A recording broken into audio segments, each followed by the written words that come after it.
ನಮಸ್ಕಾರ. 27ನೇ ಗಣತಂತ್ರ ದಿವಸವನ್ನ ನಮ್ಮ ಭಾರತ ಆಚರಿಸ್ಕೊಳ್ತಾರೆ. ಬಟ್ ಏನಕ್ಕೆ ಜನವರಿ 26ಕ್ಕೆ ಆಚರಿಸ್ತಾ ಇದೀವಿ ಅಂತ ನಿಮ್ಗೆ ಗೊತ್ತಾ?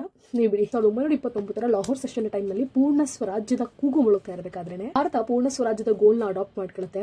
1930 ಜನವರಿ 26ನೇ ತಾರೀಕು ಇಂಡಿಪೆಂಡೆನ್ಸ್ ಡೇ ದಿನವನ್ನಾಗಿ ಅದನ್ನು ಸೆಲೆಬ್ರೇಟ್ ಮಾಡಕ್ಕೆ ಅವತ್ತು ಘೋಷಣೆ ಮಾಡ್ತಾರೆ.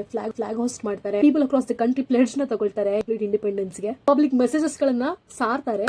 ಸೆಲ್ಫ್ ರೂಲ್, ನಮ್ಮನ್ನ ನಾವೇ ರೂಲ್ ಮಾಡ್ಕೊಳ್ತೀವಿ ಅಂತ. ಬಟ್ ಆಗಿನ್ನು ನಾವು ಬ್ರಿಟಿಷರ ಆಡಳಿತದಲ್ಲೇ ಇದ್ವಿ. ಭಾರತಕ್ಕೆ ಸ್ವತಂತ್ರ ಸಿಕ್ಕಲಿಲ್ಲ.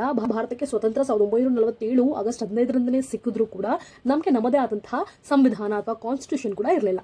ಸೊ ಸ್ವಾತಂತ್ರ್ಯ ನಂತರ ಒಂದಷ್ಟು ವರ್ಷಗಳ ಕಾಲ ತುಂಬಾ ಕೇರ್ಫುಲ್ ಆಗಿ ಒಂದು ಒಳ್ಳೆಯ ಸಂವಿಧಾನವನ್ನ ರಚನೆ ಮಾಡಿ 1949ರಲ್ಲಿ ಭಾರತದ ಸಂವಿಧಾನವನ್ನು ಅಡಾಪ್ಟ್ ಮಾಡ್ಕೊಳ್ತಾರೆ. ಪೂರ್ಣ ಸ್ವರಾಜ್ಯದ ದಿನವನ್ನ ಅಂದ್ರೆ ಜನವರಿ 26, 1930ರ ಸ್ಮರಣಾರ್ಥ ರಿಪಬ್ಲಿಕ್ ಡೇ, ಗಣತಂತ್ರ ದಿವಸವನ್ನ ಆ ದಿನಕ್ಕೆ ಏರ್ಪಡಿಸಿ ಆಚರಿಸ್ತಾರೆ. ಇಲ್ಲ, ಸಂವಿಧಾನ ಜಾರಿಗೆ ಬಂದ ದಿನ ಅಂತ ಮಾತ್ರ ಗಣತಂತ್ರ ದಿನವನ್ನ ಸೆಲೆಬ್ರೇಟ್ ಮಾಡಲ್ಲ. ಸ್ವಾತಂತ್ರ್ಯದ ಏನ್ ಸ್ಟ್ರಗಲ್ಸ್, ಆಟಗಳೇನಿತ್ತು, ಸೆಲ್ಫ್ ರೂಲ್ ಮಾಡಬೇಕು ಅನ್ನೋದು ಅದರ ಫುಲ್ಫಿಲ್ಮೆಂಟ್ ಆಗಿದ್ರ ನೆನಪಿಗೆ, ರಿಪಬ್ಲಿಕ್ ಮತ್ತೆ ಸಾವರಿನ್ ಕಂಟ್ರಿ ಆಗಿ ಭಾರತ ಏನ್ ಜನನ ಆಯಿತು ಅದರ ನೆನಪಿಗೆ, ಇನ್ನು ಭಾರತದ ಸ್ವಾತಂತ್ರ್ಯಕ್ಕಾಗಿ ತಮ್ಮ ಜೀವವನ್ನ ಪಣಕ್ಕಿಟ್ಟಂತಹ ಜನ ಹಾಗೂ ಲೀಡರ್ಸ್ ಗಳೇನಿದ್ರು ಅವರುಗಳಿಗೆ ಒಂದು ಟ್ರಿಬ್ಯೂಟ್ ಆಗಿ ಗಣತಂತ್ರ ದಿವಸವನ್ನ ಆಚರಣೆ ಮಾಡಲಾಗುತ್ತೆ.